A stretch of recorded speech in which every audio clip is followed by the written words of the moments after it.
friends, today I Muskan is going to share a chapter with you that is Reaching the Age of Adolescence, Class 8, NCERT, Chapter 10. So let's start. मैंने बहुत दिन से आपके साथ कोई भी video share नहीं की थी क्योंकि मेरे एग्ज़ाम्स हैं और फिर मैं एग्ज़ाम्स की टेंशन में कुछ भी शेयर नहीं कर पा रही थी. लेकिन अब मेरे एग्ज़ाम्स 2-3 ही बच गए हैं तो इसलिए मैंने आज वीडियो बना ही ली. तो ये चैप्टर जो है बहुत ही ईजी है. बस अगर आप इसे अच्छे से समझेंगे तो ये बहुत ही आपके लिए ईजी हो जाएगा. तो सबसे पहले हम स्टार्ट करते हैं एक स्टोरी से जो यहाँ पे दी गई है, adolescence and puberty. So let's start. अब जो भूजू है, यहाँ पर ये 2 कैरेक्टर्स हैं आपके, पहेली और भूजू. भूजू जो है अपना 12th बर्थडे सेलिब्रेट कर रहा है और उसके जब उसके फ्रेंड्स जो होते हैं वहाँ से चले जाते हैं तो भूजू और पहेली अपने पेरेंट्स के साथ बात करने लग जाते हैं. तो पहेली जो है वो सिर्फ गर्ल्स स्कूल में पढ़ती है और उसने पिछले साल ही स्कूल से जो है लेफ़्ट किया है, जो जिसमें भूजू पढ़ता है. तो उसके बाद जो पहेली है वो हंसना शुरू करती है कि भूजू के फ्रेंड्स हैं वो तो बहुत ही बदल गए हैं, उनकी हाइट इतनी लंबी हो गई है, उनके जो लिप्स हैं वो कितनी फ़नी लगते हैं, उनके लिप्स पे एक हेयरी लाइन आ गई है.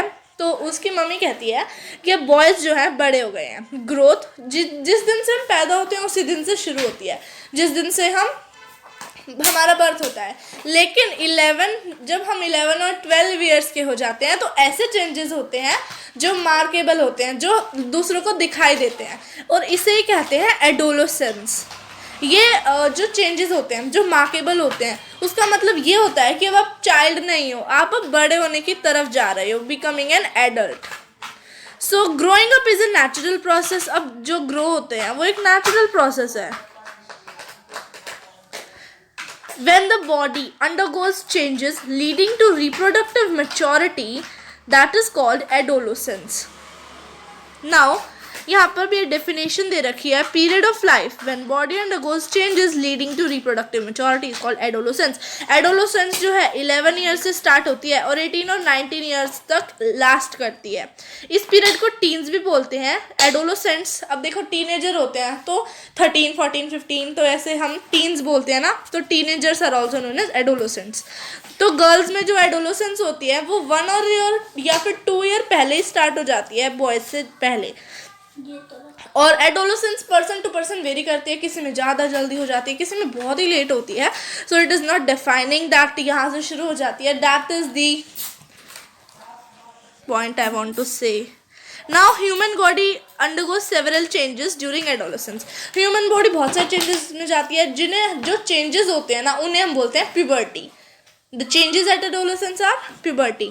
मोस्ट इम्पॉर्टेंट चेंज जो होती है वो होती है रिप्रोडक्शन. इससे जो होते हैं हम रिप्रोडक्शन के कैपेबल हो जाते हैं. प्यूबर्टी एडोलेसेंस जो होती है आपकी प्यूबर्टी, आप एडोलेसेंस कह सकते हो, वो तब ख़त्म होती है जब एक आदमी जो होता है, एक ह्यूमन बीइंग जो होता है रिप्रोडक्टिव मैच्योर हो जाता है बिल्कुल. उसके बाद जो पहेली और भूजू है वो सोचते हैं कि एकदम से हाइट इंक्रीज़ होना, हेयरी लाइन आना एडोलेसेंस के साइंस हैं. तो उन्हें और भी बहुत सारे चेंजेस जानने हैं, तो वो है इस चैप्टर में हम लोग हैं जो जानने वाले हैं. अब changes height increase in puberty. अब हाइट का चेंज तो है जो हम सबको ही पता है. हाइट में चेंज होना most conspicuous change during puberty. Sudden increase height. इस टाइम पे क्या होता है, बोन्स जो है लॉन्ग हो जाती हैं, आर्म्स और लेग्स की बोन्स एलोंगेट हो जाती हैं और पर्सन जो होता है टॉल हो जाता है. Now let's start with other. Initially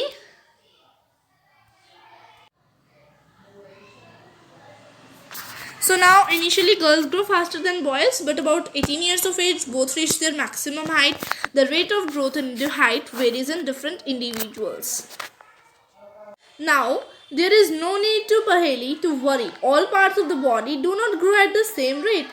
Sometimes the arms and legs और hands, कई बार क्या होता है आर्म और लेग तभी बढ़ जाती हैं और फीट जो होते हैं वो ओवर साइज लगते हैं, प्रोपोर्शन से बाहर लगते हैं. लेकिन जो धीरे धीरे जो पार्ट्स होते हैं वो एक जैसे लगने शुरू हो जाते हैं and result in a proportionate body. आपने नोटिस किया होगा, you have noticed that height of individual is more less similar that of family member. कई बार less similar या फिर more similar होता है. ऐसे कहते नहीं है ये तो इसकी हाइट तो अपने पापा पे गई है, ऐसे बहुत बार कहा जाता है. तो उसके बाद ये क्योंकि जीन्स पे डिपेंड करता है, मदर इतनी है, अगर मदर आपने चैप्टर 8 में जीन्स के बारे में पढ़ा है तो उस हिसाब से ये डिपेंडेंट होता है, और पेरेंट्स से ही हम अपनी हाइट जो होते हैं गेन करते हैं। लेकिन हाउएवर ये बहुत ही इम्पॉर्टेंट है कि हम जो है important right kind of food खाएं ग्रोइंग ईयर्स में, जिससे कि हमारी ग्रोथ अच्छे से हो। बोन, मसल्स और अदर पार्ट्स ऑफ बॉडी को एडिक्वेट क्या मिलना चाहिए, नरिशमेंट मिलना चाहिए, किसके लिए, for growth. Nutrition needs of adolescence discuss later in the lesson, we will discuss now. और उसके बाद हम पढ़ रहे हैं अब चेंज इन बॉडी शेप।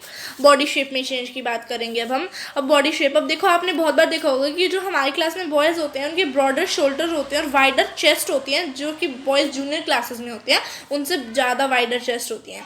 और क्योंकि अब वो प्यूबर्टी की एज में आ गए हैं, एडोलेसेंस उन्होंने एंटर कर ली है, अब दे आर एडोलेसेंट्स। और गर्ल्स में जो रीजन बिलो द वेस्ट होता है ना, वो हो जाता है wider. In boys, the muscles of the body grow more prominently than in girls. तो जो एडोलेसेंस में चेंजेस होते हैं वो बॉयज़ गर्ल्स में डिफरेंट होते हैं। बॉयज़ में मसल्स की ग्रोथ ज़्यादा जल्दी होती है, सो चेंजेस आर डिफरेंट। अब वॉइस चेंजेस, अब वॉइस चेंजेस आपने देखे होंगे बहुत बार। जो वॉइस होती है बॉयज़ में, क्लास में हमारे बॉयज़ हैं जैसे क्लास में, तो उनकी वॉइस कई बार क्रैक हो जाती है। तो प्यूबर्टी में जो है voice box, wait a second, puberty में वॉइस बॉक्स और larynx and voice box they grow in boys only. Boys जो होते हैं लार्जर वॉइस बॉक्सेस को डेवलप कर लेते हैं, और जो ग्रोइंग वॉइस बॉक्स होते हैं उन्हें हम प्रोट्रूडिंग पार्ट, यहाँ पर जो गले, यहाँ थ्रोट होती है उस पर आ नहीं जाता है, आपने बहुत बार देखा होगा, प्रोट्रूडिंग पार्ट हो जाता है, विजिबल पार्ट हो जाता है, यू हैव सीन। और जो वो प्रोट्रूडिंग पार्ट होता है उसे हम बोलते हैं एडम्स एप्पल। जो in girls the larynx is hardly visible, larynx जो होता है हार्डली विजिबल होता है क्योंकि उसका स्मॉल साइज होता है, क्योंकि बॉयज़ डेवलप करते हैं लार्जर। गर्ल्स की हाई पिच वॉइस होती है और बॉयज़ की डीप वॉइस होती है। एडोलेसेंस बॉयज़ में कई बार जो होती है वॉइस बॉक्स कंट्रोल के बाहर चला जाता है और वॉइस जो होती है होर्स बन जाती है, और गर्ल्स में वॉइस अच्छी होती है लेकिन वो कुछ दिनों में नॉर्मल हो जाता है। तो यहाँ पे आप देख सकते हो, यहाँ पे एडम्स एप्पल, ये है प्रोट्रूडिंग पार्ट, और Adam's apple in A grown up boy. उसके बाद increase activity in sebaceous and sweat glands. अब प्यूबर्टी जब होती है तो स्वेट ग्लैंड्स की सिक्रीशन जो होती है, ऑयल ग्लैंड जब कहते हैं, आप देखते होंगे ना यंग बॉयज़ और गर्ल्स होती हैं जो उनके फेस पे पिंपल्स हो जाते हैं, एक्ने हो जाते हैं, तो वो होते हैं इंक्रीज एक्टिविटी की वजह से। अब डेवलपमेंट ऑफ सेक्स ऑर्गन्स, अब 9.1 और 9.3 में आपने देखा जो कि सेक्स ऑर्गन्स ऑफ ह्यूमंस है, वहाँ पर आपने देखा था प्यूबर्टी में जो मेल होते हैं उनके सेक्स ऑर्गन्स जैसे कि टेस्टिस और पेनिस वो डेवलप कम्प्लीटली, और जो टेस्टिस होती हैं वो स्पर्म्स को भी प्रोड्यूस करते हैं, और गर्ल्स में भी ओवरीज एनलार्ज हो जाती हैं और एग्स भी मैच्योर होने शुरू हो जाते हैं। Reaching mental, intellectual and emotional maturity.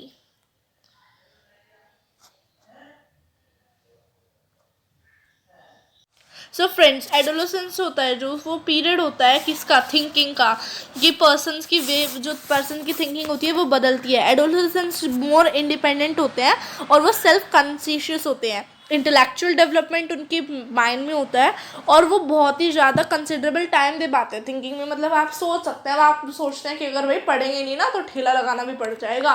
तो जो थिंकिंग होती है, इंटेलेक्चुअल जो आपका माइंड है वो डेवलप करता है, आगे की चीज़ें सोचने में आपका प्लान होता है। और इनफैक्ट ये एडोलेसेंस के टाइम में ब्रेन की highest, you can say greatest capacity for learning. तो आपको लर्न भी बहुत होता है, जिन बच्चों को लर्न नहीं होता वो कहते हैं लर्न नहीं हो रहा, सो it is the greatest capacity. आप कोशिश करेंगे तो you can learn because it is the time of greatest capacity for brain. Now adolescence insecure feel करता है कई बार अपनी बॉडी माइंड से एडजस्ट करने में, but it is, you don't feel insecure because it is a natural growing up process. So now we will let me move to the next. Next is secondary sexual characters. अब chapter 9 में आपने पढ़ा था कि testis और ovaries reproductive organs होते हैं, वो गेमेट्स प्रोड्यूस करते हैं जिसका नाम होता है स्पर्म्स एंड ओवा। गर्ल्स में जो ब्रेस्ट होती हैं वो डेवलप करती हैं प्यूबर्टी में, और जो बॉयज़ होते हैं वो फेशियल हेयर को ग्रो करते हैं, मूछ आप कह सकते हो, मूछ दाढ़ी होती है ना उनको। तो boys begin to grow facial hairs as moustaches and beards.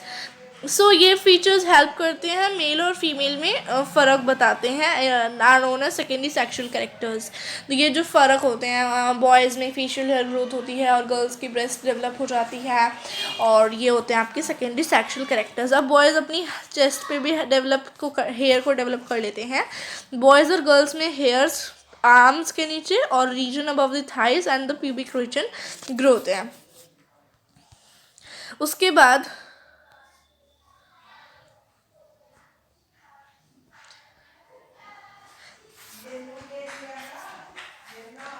Changes which occur at adolescence are control by hormones. आपने हॉर्मोन्स सुने होंगे। हॉर्मोन्स क्या होते हैं? हॉर्मोन्स केमिकल सब्सटेंसेस होते हैं, केमिकल सब्सटेंसेस जो कि रिलीज होते हैं हमारी बॉडी में ना। बहुत सारे ग्लैंड्स होते हैं जिन्हें हम कहते हैं एंडोक्राइन ग्लैंड्स, और ये जो एंडोक्राइन ग्लैंड्स होते हैं ना डक्टलेस होते हैं। इनका अदर नेम अगर आपसे पेपर में पूछा जाए ना, what are ductless glands, write the another name for endocrine glands, so you will write there. Now ये जो एंडोक्राइन ग्लैंड्स होते हैं ना, ये हॉर्मोन्स को रिलीज करते हैं, और ये हॉर्मोन्स होते हैं केमिकल सब्सटेंसेस। अब ये हमारे ब्लड में रिलीज होते हैं और फिर हमारी बॉडी में डिफरेंट चेंजेस आते हैं कि सिर्फ हॉर्मोन्स की वजह से।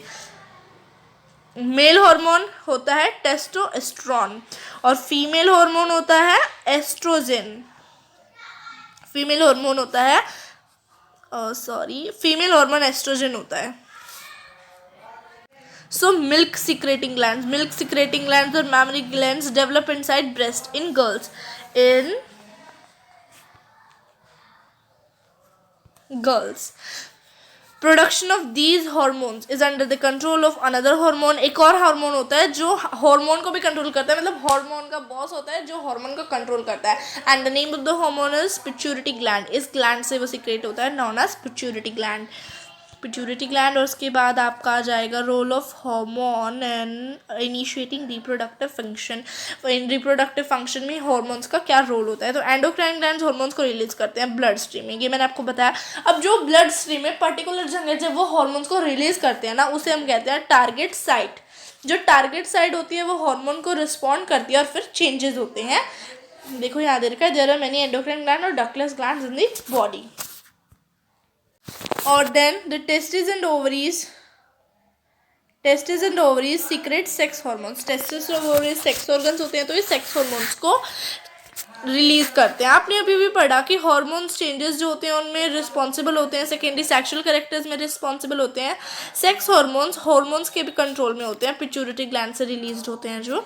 अब पिट्यूटरी है वो बहुत सारे हार्मोन्स को सिक्रेट करता है, जो कि जैसे कि ओवा मैच्योर हो जाता है, ओवरीज और स्पर्म्स होते हैं टेस्टिस में फॉर्म। तो there are many role of the hormones in our body. Now reproductive phase of life in humans. अब एडोलेसेंट्स कैपेबल होते हैं रिप्रोडक्शन के with their testis and ovaries begin to produce gametes.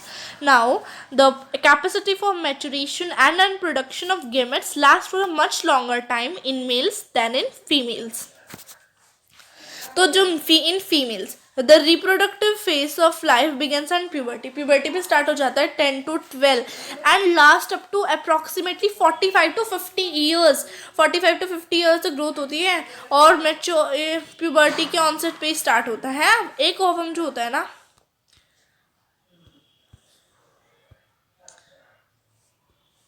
now जब one ovum mature and is released by one of the ovaries in about 28 to 30 days। एक ovum mature होता है, वो release होता है ओवरी से इन 28 to 30 डेज। इस period में जो यूट्रस होता है, आपने 9 चैप्टर में पढ़ा है, उसकी वॉल बहुत ही थिक हो जाती है एग को रिसीव करने में। अगर fertilized in case it is fertilized, अगर वो फर्टिलाइज्ड हो जाता है यूट्रस से and begins to develop, it results in pregnancy. If fertilization does not occur, अगर फर्टिलाइजेशन अकर नहीं होता है तो released egg thicken lining of the uterus and along with blood vessels shed off, thus this causes bleeding in women which is called menstruation. bleeding in women, which is called menstruation. Menstruation occurs once in about 28 to 30 days. 28 to 30 days के बीच में menstruation होती है. First menstrual flow is menarche, and stoppage of menstruation is called menopause. Menstrual cycle irregular हो जाती है but it may take some times to be regular. Now menstrual cycle is controlled by hormones. इसको भी hormones control करते हैं और उस hormone का नाम है प्रोजेस्टेरॉन. अब ये जो साइकिल होती है इसमें एग का मैचुरेशन भी इंक्लूड करता है, जो वो रिलीज होता है. Thickening of uterine wall and it's breakdown of pregnancy does not अकर. तब होता है मेंस्ट्रुएशन. ये आपने पहले ही पढ़ा था. अगर एग जो फर्टिलाइज होता है तो उसके बाद वो यूट्रस में एम्बेडेड हो जाता है और फर्दर डेवलपमेंट होता है, जैसा कि आपने चैप्टर 9 में अच्छे से पढ़ा ही हुआ है. अब how is the sex of a baby determined, boy और girl? Inside the fertilized egg or zygote is the instruction of determining the sex of the baby. अब जो ये थ्रेड लाइक स्ट्रक्चर होते हैं क्रोमोसोम्स, ये आपने चैप्टर 8 में पढ़ा है. अब आपको ये भी पता है कि हर एक ह्यूमन में हर एक सेल जो होता है उसमें 23 पेयर ऑफ क्रोमोसोम्स होते हैं और जो 2 होते हैं इनमें से X chromosome. 23 pair of chromosomes में 2 are named sex chromosome, named X and Y. X और वाई होता है इनका नाम. अब जो फीमेल होती है उसमें 2 एक्स क्रोमोसोम्स होते हैं और मेल में 1 X chromosome and 1 Y chromosome. So in male X and Y, in female it is X and X. अब जो अनफर्टिलाइज्ड एग होता है, अनफर्टिलाइज्ड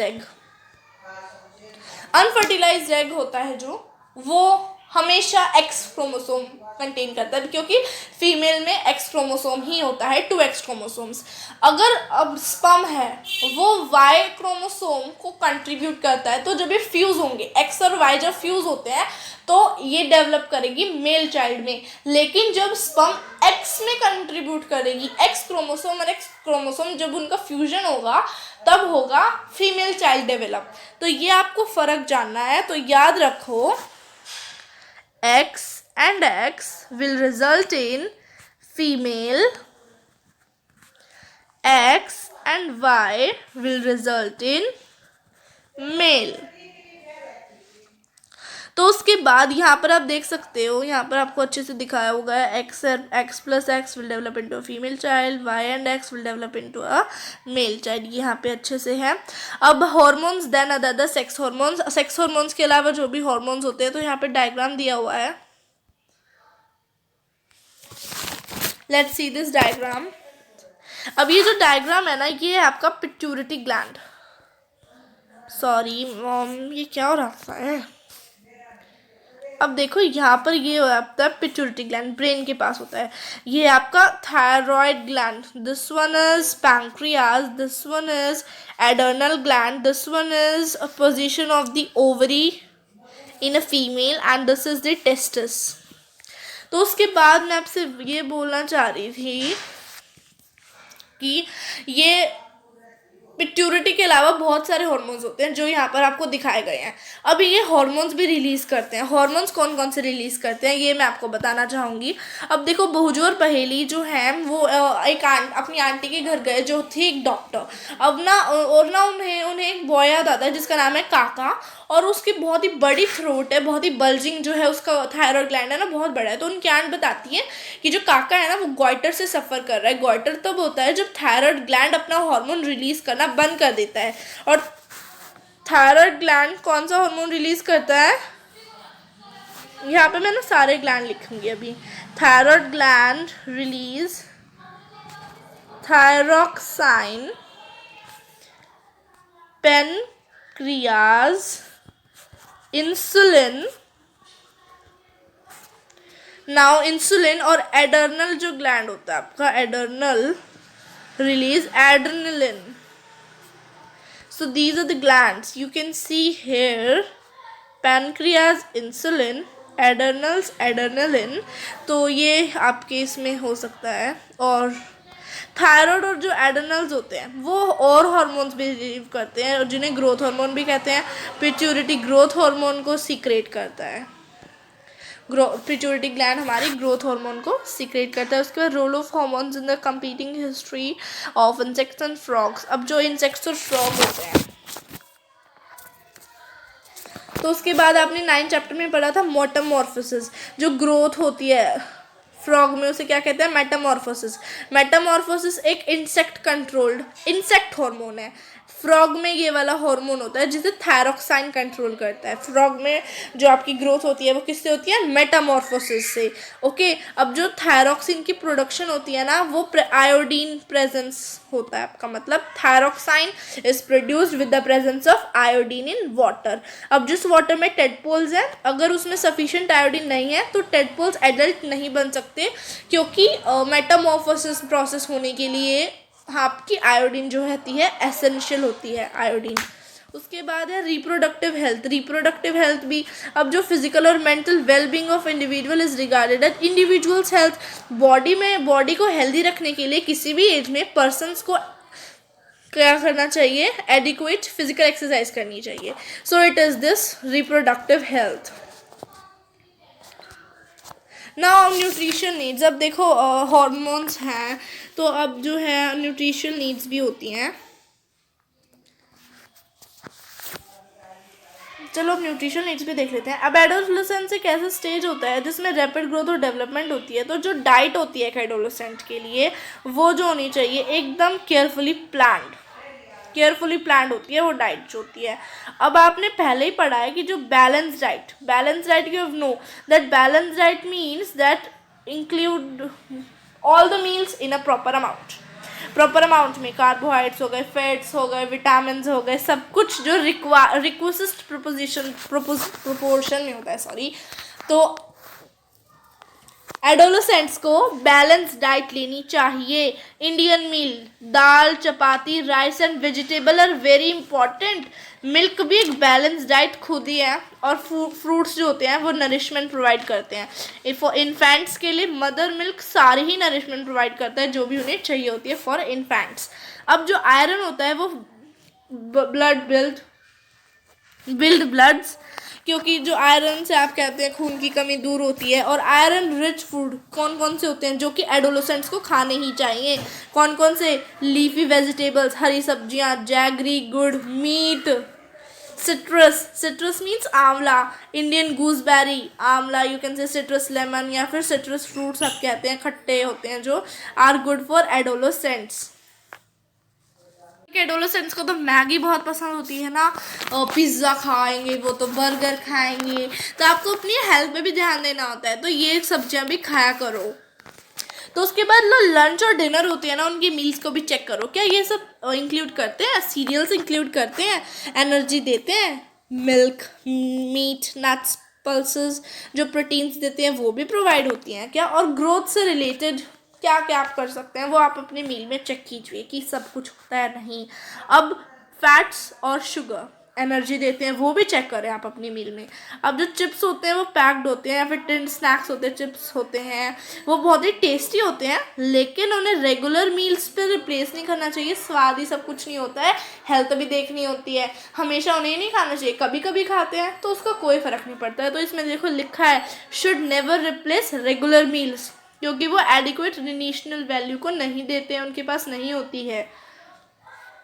उसके बाद यहाँ पर आपको दे रखा है सब चीज़ें जो आपके लिए अच्छी होती है, जैसे कि मीट है, मीट आपको हेल्थ के बनाने के लिए, here is meat, here is vegetables, milk and egg, यहाँ फ्रूट्स, अरे वाह वाह वाह, फ्रूट्स हैं, पल्सेस हैं, सीरियल्स हैं, ग्रेन्स हैं, तो ये सब है। अब पर्सनल हाइजीन, अब जो everyone should bath at least once every day, एक दिन में तो नहाया ही करो, बहुत ही नेसेसरी है ये टीनेजर्स के लिए, क्योंकि उनके ऑयल और सेबेशियस ग्लैंड्स भी बहुत ज़्यादा डेवलप कर लेते हैं। बॉडी जो होती है स्मेली नहीं होनी चाहिए, और सारे बॉडी पार्ट्स को वॉश्ड और क्लीन करना चाहिए हर दिन आपको।